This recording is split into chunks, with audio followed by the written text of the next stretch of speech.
Мен UFC-ге қоңырау шалып, Шавкатпен шыққым келеді дедім. Оны қанша мақтағанымен менің деңгейімдегі жігіттермен кездесіп көрмеген. Шавкат сенен қашып жүр ма? Шавкат деген егеу құйрық менен жалтаңдап жүр. Мен Хантерге, Дана Уайтқа қоңырау шалып, Крисамен жекпе-жекті сұрадым. Бұл мен шыққым келетін жалғыз жекпе-жек. Басқаларға түкіргенім бар. Бауырым, мен Шавкаттан асып өтем. Расымен ба? Менімше ол да көп жарақат алып жүр. Мен сезіп тұрмын, оның жарақаты көп. Үнемі бір нәрсе болады. Сондықтан ол жекпе-жекке шықпауы да мүмкін.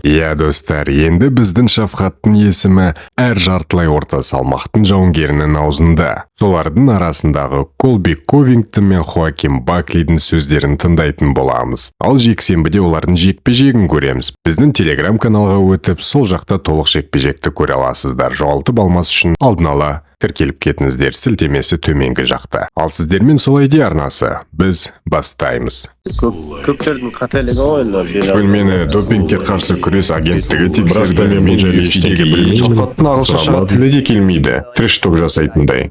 Әрине, маған да титуліне жекпе-жекке дейін өте жақын тұрмын. Сондықтан да тек қана маған жеңіс керек. Колби, Баклимен жекпе-жекті қабылдауына не себеп болды?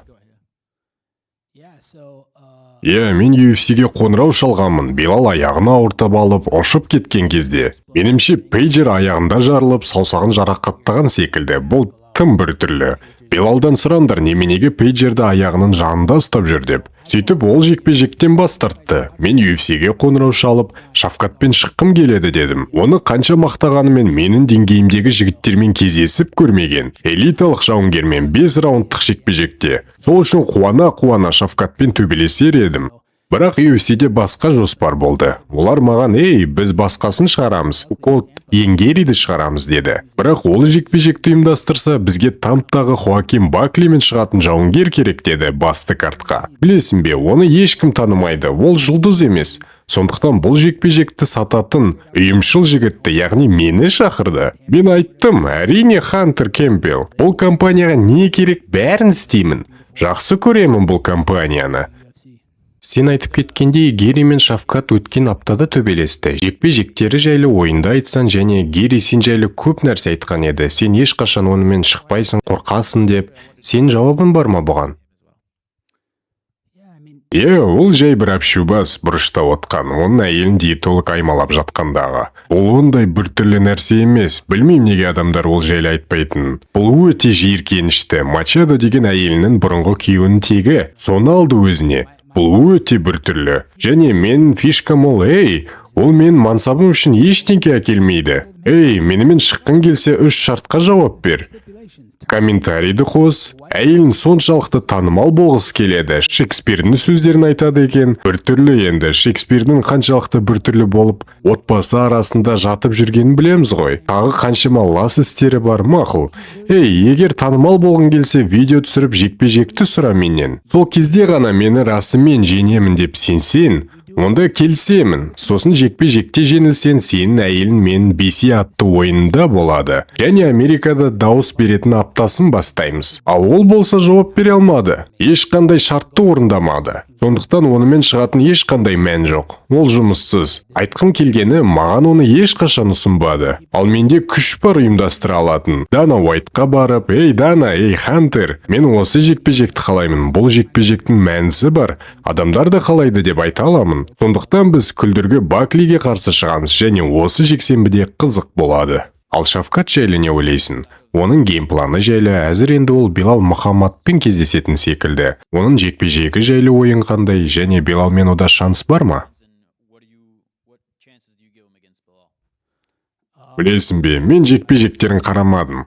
Қолым бос болмады. Өзімнің Twitch арнамда стрим өткіздім BC атты ойыныма. Барлық жанкерлеріме сәлем айтамын. Twitch'та мен стримді қарап, әзірде мені қарап жатқан жандарға. Ол стримда Колби Шавкатты өте қатты жамандады. Бірге тыңдайық. Шавкат сенен қашып жүр ма?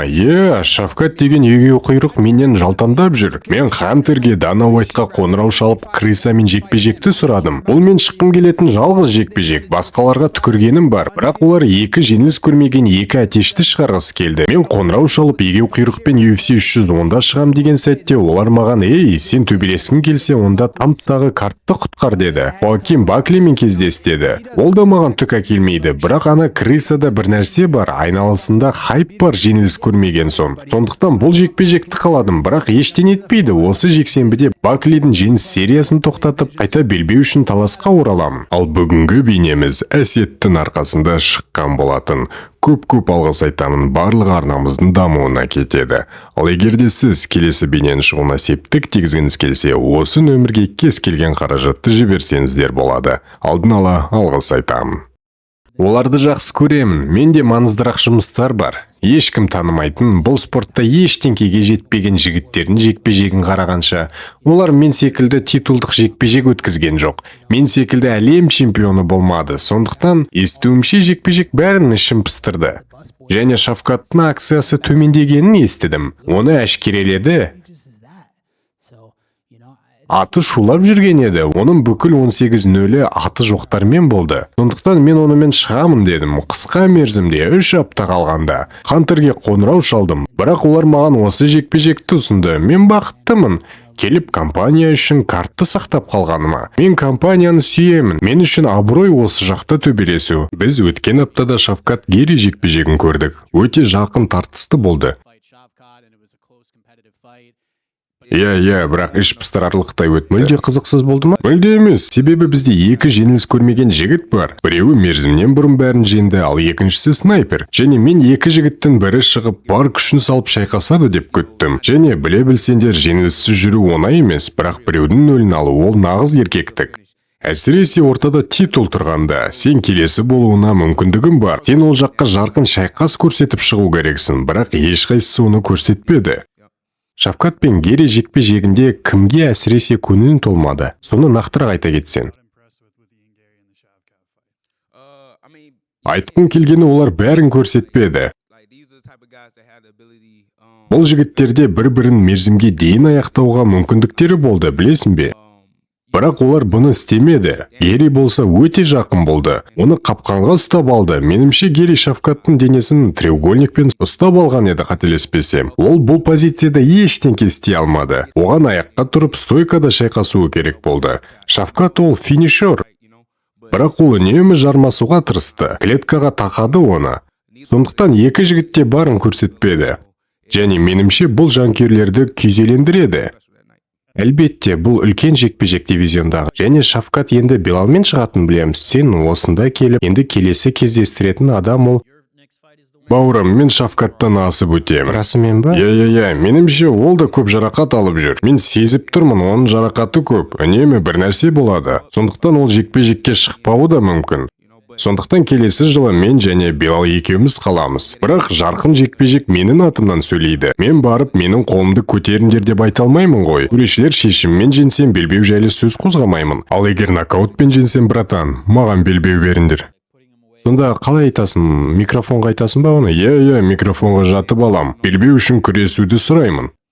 Ал сіздермен болған Солайде арнасы. Пікір жазып, арнаға тіркелуді ұмытпаңыздар. Және де лайк батырмасын басуды да ұмытпаңыздар. Жақсы жаңалықтарда жүздескенше, қош аман, сау болыңыздар. Қолдап жатқан пікірлеріңіз үшін көп рахмет айтамын. Бәрін оқып мәз болып жатырмын. Кішігірім ауырып қалдым. Сол үшін бейнені кішкене ұзағырақ шығарған болатынмын. Сонына дейін тыңдағандарыңыз үшін рахмет. Аман болыңыздар, ауырмаңыздар. Соңғы уақыт салқын болып жүр. Жылы киініп жүріңіздер.